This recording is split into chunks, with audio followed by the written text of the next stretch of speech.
Ageas logistics ആണ് നിലവിൽ JP മോർഗൻ്റെ ഒരു റേറ്റിങ്ങിലാണ് ഉൾപ്പെടാൻ സാധിച്ചിരിക്കുന്നത്. ഏതായാലും ഒരു ഓവർ വെയിറ്റ് പൊസിഷനാണ് നൽകിയിരിക്കുന്നത്. ടാർഗറ്റ് പ്രൈസായിട്ട് 895 എന്നുള്ളൊരു പ്രൈസാണ് നൽകിയിരിക്കുന്നത് കാണാൻ സാധിക്കുന്നത്. ഏതായാലും LPG ഇമ്പോർട്ട്സ് ഒക്കെ റേസ് ചെയ്യുന്നുണ്ട്. അത്തരത്തിലുള്ള കാര്യങ്ങൾ കമ്പനിക്ക് ഗുണകരമാകുമെന്നുള്ളൊരു വിലയിരുത്തലുണ്ട്. കൂടാതെ ഗെയിലിൻ്റെ ഒരു പൈപ്പ് ലൈൻ കപ്പാസിറ്റി എക്സ്പാൻഷൻ ന്യൂസൊക്കെ വന്നിട്ടുണ്ട്. അത്തരത്തിലുള്ള കാര്യങ്ങൾ ഏജിസ് ലോജിസ്റ്റിക്കിന് ഗുണകരമാകുമെന്ന് വിലയിരുത്തിയിട്ടുണ്ട്.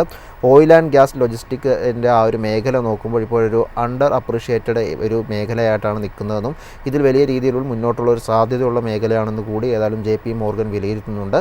ഓഹരിയുടെ ട്രേഡിംഗ് എങ്ങനെയായിരുന്നു നോക്കാം. നമുക്ക് ഇന്നത്തെ ഒരു ട്രേഡിംഗ് നോക്കുമ്പോൾ നമുക്ക് കാണാൻ സാധിക്കുന്നത് ഓഹരി ഇപ്പോൾ ട്രേഡ് ചെയ്യുന്നത് ഇന്ന് 3% ഒരു ഇടിവ് രേഖപ്പെടുന്ന നിലയിലാണ് ട്രേഡ് ചെയ്യുന്നത്. 748 സ്റ്റോക്കിൻ്റെ ഒരു ഇന്നത്തെ ട്രേഡിംഗ് പ്രൈസായിട്ട് നമുക്ക് കാണാൻ സാധിക്കുന്നത്. ഓൾ ടൈം ഹൈ എടുക്കുമ്പോൾ ഈ ഒരു ജൂൺ 2025 ഓൾ ടൈം ഹൈ രേഖപ്പെടുത്തിയതായിട്ട് കാണാൻ സാധിക്കുന്നത്. അതിനുശേഷം പിന്നീട് അങ്ങോട്ട് ഓഹരിയിലൊരു ഇടിവായിരുന്നു. ഏകദേശം 26% ഒരു ഇടിവ് രേഖപ്പെടുന്ന നിലയിലാണ് ഇപ്പോൾ ട്രേഡ് ചെയ്യുന്നതായിട്ട് നമുക്ക് കാണാൻ സാധിക്കുന്നത്.